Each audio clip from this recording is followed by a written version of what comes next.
Assalamualaikum warahmatullahi wabarakatuh. Kali ini kalian akan belajar tentang isomer senyawa turunan alkana. Silakan disimak dengan baik ya. Pada senyawa organik dikenal ada rumus molekul dan rumus struktur. Rumus molekul adalah rumus senyawa yang menunjukkan jumlah atom-atom yang terdapat pada senyawa. Contohnya, untuk senyawa alkohol memiliki rumus molekul CnH2n plus 2O.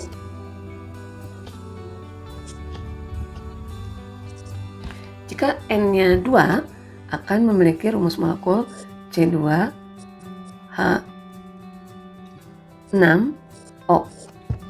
Nah, ini adalah rumus molekul untuk etanol. Sedangkan rumus struktur itu menggambarkan bentuk molekul senyawa organik sedangkan rumus struktur itu menggambarkan ikatan atom C dengan atom H dan gugus fungsinya. Jadi digambarkan dalam bentuk dua dimensi. Ikatan-ikatannya digambarkan dalam bentuk tangan-tangan. Nah, sini C2H6O berarti C-nya ada 2. Kemudian sisa tangan C itu diisi dengan atom H. Dan gugus fungsinya untuk alkanol adalah OH. Jadi kalian bisa membedakan mana rumus molekul, mana rumus struktur. Jadi untuk senyawa organik itu kita harus bisa membedakan rumus struktur dari beberapa senyawa turunan alkana. Pada rumus struktur di situ akan tergambarkan gugus fungsi yang dimiliki oleh senyawa tersebut. Setelah kalian mempelajari tata nama senyawa turunan alkana atau jenis-jenis gugus fungsinya, berikutnya kalian akan mempelajari tentang isomer. Di senyawa organik, beberapa senyawa memiliki rumus molekul yang sama, tetapi rumus strukturnya berbeda. Apakah isomer itu? Kalian perhatikan dari rumus struktur senyawa berikut. Dan di sini ada 3 senyawa. Yang pertama ini adalah senyawa 1 propanol, kemudian ada etil metil eter dan 2 propanol. Kalau dilihat dari strukturnya, di sini kalian bisa menemukan persamaan dari rumus struktur tersebut. Apakah persamaannya? Kita lihat dari ketiga struktur itu, persamaannya adalah semua struktur memiliki jumlah atom C yang sama, yaitu ada 3 buah atom C. Kemudian memiliki jumlah atom H yang sama, yaitu ada sebanyak 3 tambah 2, 5, 7, 8. Ada 8 atom H dan 1 atom O. Sehingga untuk rumus struktur berikut memiliki rumus molekul yang sama, yaitu C3H8O. Kemudian perbedaan dari ketiga struktur ini adalah terutama misalnya yang struktur 1 dengan struktur 2, yang membedakan adalah gugus fungsinya. Pada senyawa 1, gugus fungsinya adalah alkanol, yaitu ROH. Senyawa 3 juga ini alkanol, ROH, tetapi pada senyawa kedua ini adalah alkoksi alkana atau ROR.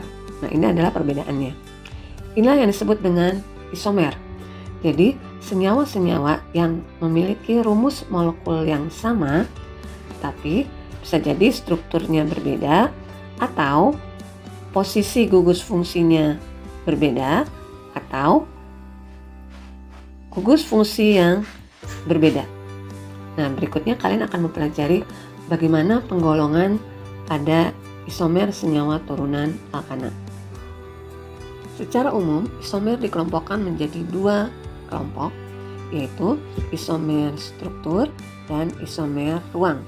Kalau isomer struktur ini bentuknya dalam dua dimensi, kalau isomer ruang ini dalam bentuk tiga dimensi atau bentuk molekul yang real, yang nyata, yang terdapat di alam. Pada isomer struktur dibagi-bagi lagi menjadi isomer rangka, isomer posisi, dan isomer fungsi. Sedangkan untuk isomer ruang dibagi menjadi isomer geometri dan isomer optis. Apakah perbedaan dari masing-masing jenis isomer tersebut? Nah, silakan simak video selanjutnya. Yang pertama adalah isomer rantai. Isomer rantai termasuk isomer struktur. Isomer rantai atau disebut dengan isomer rangka yaitu senyawa dengan rumus molekul sama tetapi rantai atom atau kerangka atomnya berbeda, di mana posisi gugus fungsi tetap tidak berubah. Nah, kalian perhatikan ada 4 struktur di sini, ya. Manakah yang termasuk isomer rantai?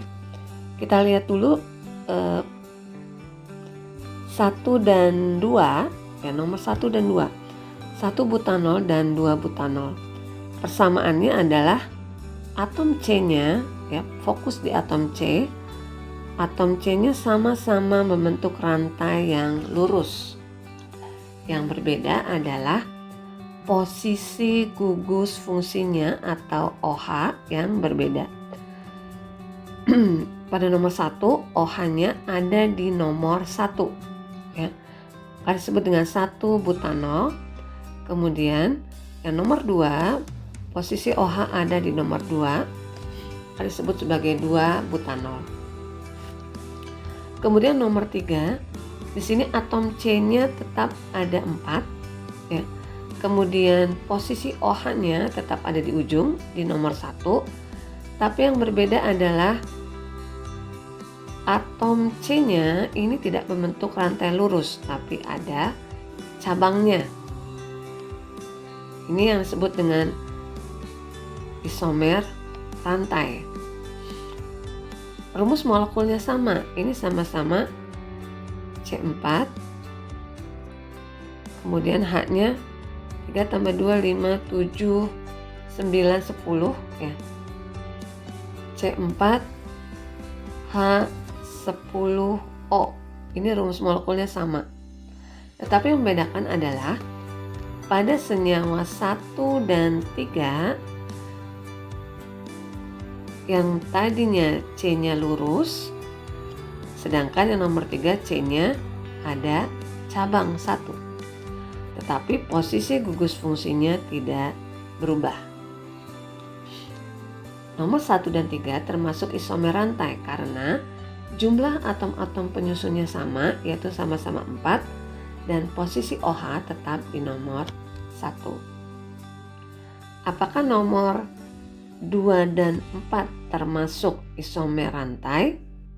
Perhatikan berikutnya, manakah yang termasuk isomer rantai?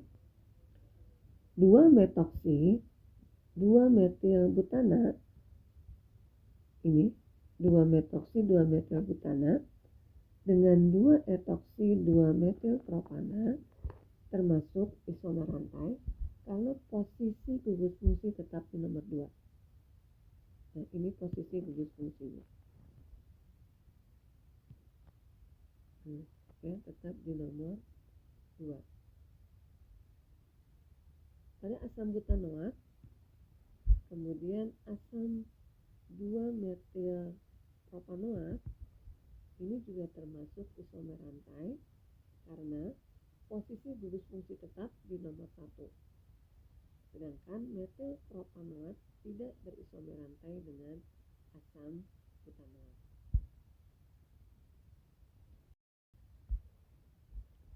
Yang kedua adalah isomer posisi. Nah, kalau kalian perhatikan dari 4 senyawa tadi, masih senyawa yang sama, Antara satu butanol dengan dua butanol, rantainya sama-sama lurus, tapi gugus fungsinya berubah posisinya. Ini yang disebut dengan isomer posisi, yaitu senyawa dengan rumus molekul sama, rantai atom atau kerangka atomnya sama, tetapi posisi gugus fungsi berubah. Awalnya di nomor 1 menjadi di nomor 2. Atau antara 2 metil 1 propanol dengan 2 metil 2 propanol. Tadinya OH-nya ada di nomor 1, pindah ke nomor 2. Ini disebut dengan isomer posisi. Jadi dia rantainya sama. Kalau lurus dia sama-sama lurus. Kalau bercabang sama-sama bercabang. Nah, ini ada contoh lagi antara aldehid dengan keton. 2 pentanon dengan 3 pentanon ini termasuk isomer posisi. Sedangkan pada aldehid itu tidak ada isomer posisi karena gugus COH ini selalu ada di ujung. Dia nggak bisa pindah-pindah, nggak kayak alkohol atau keton. Karena posisi gugus fungsi tidak berubah, maka tidak memiliki isomer posisi. Selain aldehid, juga asam karboksilat dan ester tidak memiliki isomer posisi. Berikutnya, isomer fungsi. Isomer fungsi yaitu senyawa dengan rumus molekul sama tetapi memiliki gugus fungsi yang berbeda. Contoh misalnya di sini asam butanoat dengan asam 2-metil propanoat dan metil propanoat. Nah, kita lihat di sini gugus fungsinya yang ini adalah gugus fungsi asam karboksilat, yang ini adalah gugus fungsi ester. Ya. Tapi kalau rumus molekulnya ini sama-sama C4 H8O2. Rumus molekulnya C4 H8O2. Tetapi yang membedakan adalah gugus fungsinya. Ini asam karboksilat, ini gugus ester. Jadi asam butanoat itu berisomer fungsi dengan metil propanoat, memiliki rumus molekul C4H8O2. Pada asam butanoat memiliki gugus fungsi asam alkanoat atau asam karboksilat, sedangkan pada metil propanoat memiliki gugus fungsi alkil alkanoat. Ini adalah pasangan dari isomer fungsi. Jadi alkohol itu berisomer fungsi dengan eter. Ini rumus umumnya atau rumus molekulnya CnH2n plus 2O. Jadi contohnya misalnya untuk etanol, berarti rumus molekulnya adalah C2H6O. Etanol dan eter memiliki rumus molekul yang sama. Kemudian alkanal dengan alkanon atau aldehid dengan keton, CnH2nO. Ini contohnya butanal dengan 2 butanon. Jadi butanal dan 2 butanon memiliki rumus molekul C4H8O.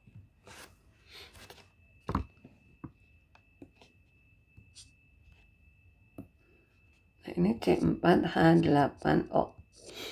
Asam karboksilat berisomer fungsi dengan ester. Rumus umumnya CnH2nO2. Contoh di sini asam butanoat dengan metil propanoat. Masing-masing memiliki rumus molekulnya C4H8O2. Nah, jadi ini pasangan-pasangan gugus fungsi yang berisomer fungsi. Alkohol dengan eter, aldehid dengan keton, asam karboksilat dengan ester. Kelompok isomer ruang dibagi menjadi isomer geometri dan isomer optik. Nah, isomer geometri ini berlaku pada senyawa yang memiliki ikatan rangkap 2 atau pada alkena. Ada 2 bentuk, yaitu bentuk trans dan bentuk cis. Kalau kalian lihat di gambar berikut, pada posisi trans ada gugus yang berseberangan. Gugus yang sama itu akan berseberangan pada atom C yang memiliki ikatan rangkap 2. Sedangkan pada bentuk cis, gugus yang sama yang terikat pada ikatan rangkap 2 ini sejajar, ya. Ini cis. Jadi cis 2 butena berarti CH3-nya ini sejajar, H-nya sejajar. Sedangkan pada trans ini selang-seling, H dengan CH3, CH3 dengan H. Nah, pada isomer geometri ini berputar ada yang sebelah kiri. Nah, ininya berputar, yang awalnya H-nya di atas jadi ke bawah gitu. Sedangkan yang sebelah kanannya dia tetap. Jadi keisomeran ini terjadi karena adanya perbedaan konfigurasi molekul atau perbedaan susunan ruang atom-atom dalam molekul dan keterbatasan rotasi bebas pada suatu ikatan dalam molekul. Yang harus kalian ingat, keisomer geometri terdapat pada senyawa yang molekulnya mempunyai bagian yang kaku seperti ikatan rangkap 2. Nah, kalau kalian lihat sini ada 4 struktur. Apakah senyawa-senyawa berikut ini mempunyai isomer geometri atau tidak?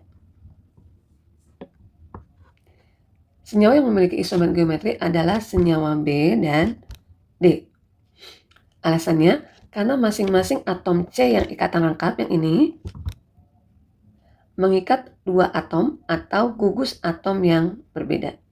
Jadi beda nih, dia mengikat ada CH3, ada H, yang satunya lagi mengikat Cl dan CH3. Jadi berbeda. Atas bawahnya berbeda. Gitu. Sedangkan pada yang A dan C ini tidak memiliki isomer geometri karena yang di A ini atas bawahnya sama yang sebelah kiri. Yang C juga.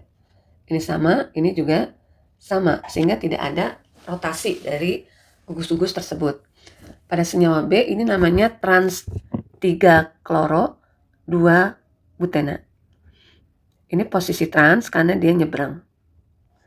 Yang D ini namanya trans 2,3 dikloro butena.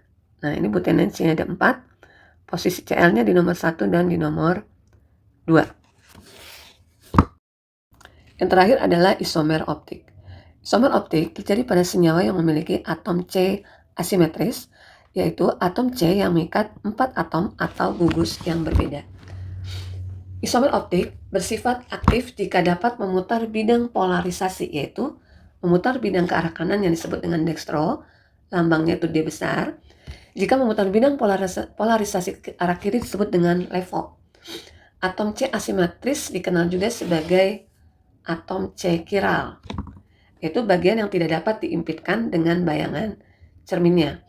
Kalian bisa gunakan jari-jari telapak tangan kalian. Kalau dia ditumpuk, ya tangan kanan ditumpuk di atas tangan kiri, maka jari-jari itu tidak akan sama. Jadi misalnya jari kelingking akan bertumpuk dengan jari ibu jari di tangan kiri. Nah, ini disebut dengan isomer optis yang memiliki atom C asimetris. Isomernya disebut juga dengan enantiomer. Atau kita bisa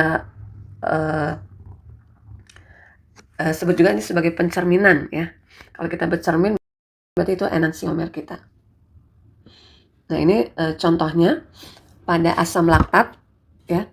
Asam 2-hidroksipropanoat ini memiliki isomer optik karena pada struktur ini ada C kiral. Yang mana posisi C kiral yaitu yang pada nomor 2. Nah, di sini nih.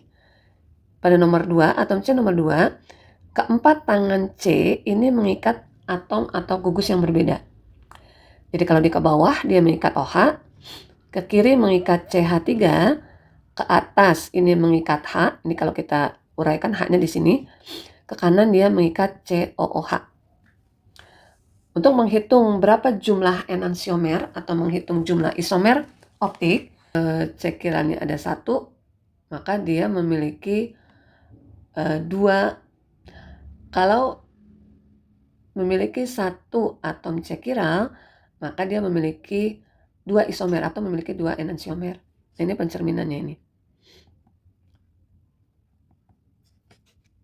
Yang tadinya posisi OH-nya ada di sebelah kiri, H-nya sebelah kanan, maka enantiomernya itu OH-nya jadi ada di sebelah kanan, H-nya ada di sebelah kiri. Semakin banyak atom C asimetris yang dimiliki oleh senyawa, maka semakin aktif senyawa tersebut. Nah, jadi kalau misalnya 1 atom C chiral, 2 isomer optik, 2 atom C chiral akan memiliki 4 isomer optik, dan pada glukosa memiliki 4 atom C chiral, sehingga memiliki 16 isomer optik. Ini contohnya, ini D-glukosa yang memutar ke arah kanan. Ini L-glukosa yang memutar ke arah kiri. Terima kasih. Wassalamualaikum warahmatullahi wabarakatuh. Selamat belajar.